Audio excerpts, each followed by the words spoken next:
Bismillahirrohmanirrohim. Mana azizlar, oldimizda shunday bir ulug' kunlar kelyapti. O'sha ulug' kunda qilinadigan amallarni aytib o'tamiz. Hijriy yilini hisobi bilan aytadigan bo'lsak, 9-Zulhijja kunidan boshlab 13-Zulhijja kunigacha qilinadigan amal bu takbir amali. Ya'ni takbir tashriq.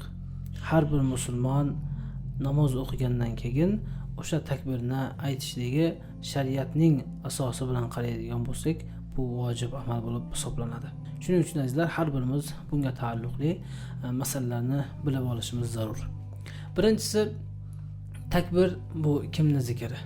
Albatta, Ibrohim alayhissalom, Ismoil alayhissalom va Jibril alayhissalomlarning zikrlari. Qachon Ibrohim alayhissalom o'z o'g'li Ismoil alayhissalomni Allohning hukmi ila so'yishni istagan vaqtlarida Alloh subhanahu va taolo jannatdan bitta qo'chqor yuboradi.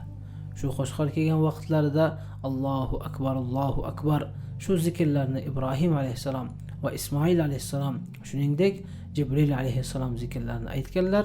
O'sha vaqtdan mana bu kunga qadar har bir musulmon o'sha zikrlarni qilib keladi. Bu zikrning hukmi vojib. Aytilishi esa Arafa kuni bomdod namozidan boshlanadi-da va 5 kun aytiladi. 5-kuni asr namozidan keyin to'xtatiladi. Zikrni aytishlik vojib farz namozlardan keyin aytiladi. Har bir musulmon, xoh u jamoat bilan o'qisin yoki yolg'iz o'qisin, qishloqda yashagan inson bo'lsin yoki shaharda yashagan inson bo'lsin, farqi yo'q, aytishligi zarur. Aytganda bir marotaba aytiladi. Takbirni aytilish tariqasi quyidagicha. Masalan, namozni o'qib bo'ldik. Assalomu alaykum va rahmatulloh. Assalomu alaykum va rahmatulloh. Salom bergandan so'ng Allohu akbar. La ilaha illalloh vallohu akbar. Allohu akbar va lillahil hamd.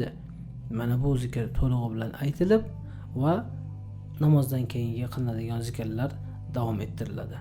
Barchalarimiz takbirga taalluqli masalalarni o'rganib va amal qilaylik.